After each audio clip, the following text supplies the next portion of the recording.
Peace and welcome to another feeding day and gardening update. I think we're on week 4.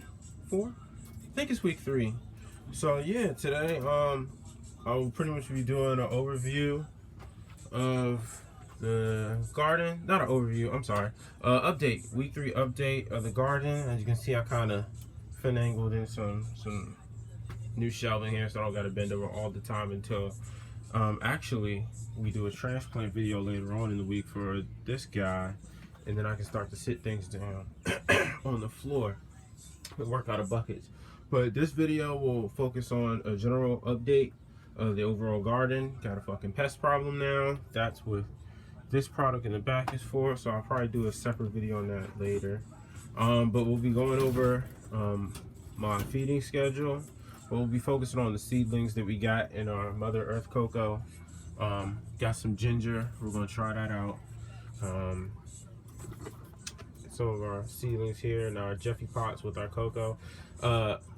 Biggest update. The shit that I started in the rock wool, the seedlings that we germinated in the paper towels and put into the rock wool, that survived. That was good. The ones that we just took out the seedlings out the paper towels after about, I think it was 3 or 4 days, the roots had popped. Taproot had popped the shell, and we threw those in the rock wool and threw those in the cocoa. That was on like May 7th. Nothing. No growth, no nothing. So I just said screw it. Opened it up and tried to see what the fuck I did wrong. And what I think I did wrong is the rock wool. I think I went wrong there. I didn't prep it, as in like pH it, soak it in pH water, because the rock wool I think has a pH of 4.5 or something. You got to soak that for a couple hours, clean out the whole of the rock wool properly, and then seed the seed. What I ended up doing I did that properly for this batch over here, and for some of the lettuce that I put in our windowsill tray there, in our windowsill container. But for these ones, I just plopped them straight in the hole and didn't soak it too long. I plopped it in the hole and then wet it and then soaked it with water. And I think I caused some sort of root rot or drowned out my seed or starved it, but I caused some sort of severe damage to the root inside that rock wool. And either that or I just drowned it so much that it grew so slow because it had to push and find its way through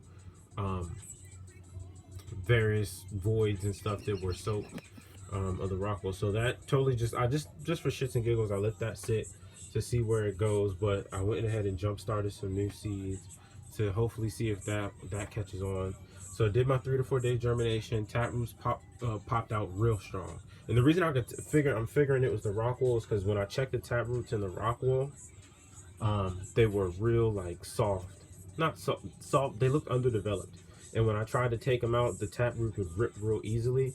Versus once I took these out of the paper towels, the taproot was it was strong. It was hardy. Like it had some sort of strength to it. Like it was starting to kind of get more rigid. So I went ahead, threw that straight into the cocoa. So I'll be doing a seedling mix kind of demonstration. I have a separate video on how to pH the water. So we'll do that later. I think one of the best management practices I was doing wrong is I wasn't also pHing the water once I mixed everything in, just in case these things change the pH of the water. And then I also had to recalibrate my pH meter in the buffer solution. So that's why it's important to buy extra buffering solution, set it 4 and then 7 pH, so you can constantly calibrate your pH meter, because you're going to be using it so much, you're going to need to calibrate it more often than not. So let's get started. So according to our General Hydroponics Floral Grow Series Expert Drain to Waste schedule, we're going to need to add, I think it was 2.5 of our Floral Micro. So generally what I do is, actually it tells you add this first to your mix. So what I'll do is I'll just go ahead and grab the bottle and just pour it in a separate jar here. Oops. Don't worry, I'll clean that up later. So that's what this is for. Clean that up. Grab some out of here with my eyedropper, and then drop that off in the water. Shake it up. Then move on to the CalMag, then the Floral Grow, then the Floral Bloom. I don't really know if y'all just want to watch me sit here mixing up shit, so I just kind of wanted to do that quick demonstration. The full line of products I'm using, I'll gotta order some more products, so I'll do a little review for that later, which is supposed to help with the phosphorus intake.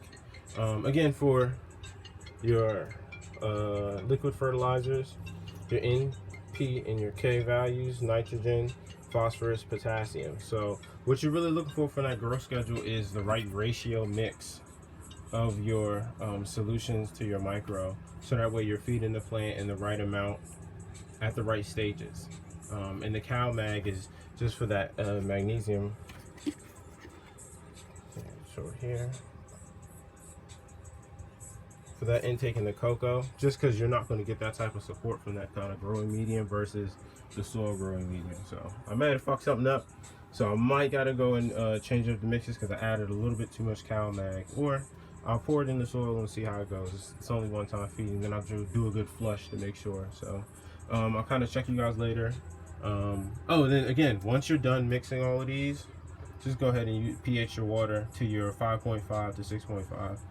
So that way you can, make sure your nutrients is getting a good uptake. I mean, your plants are getting a good uptake of your nutrients.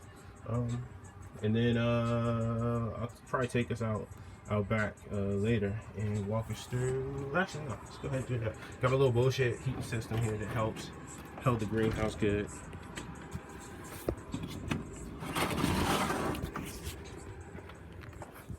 This is the one issue again I noticed.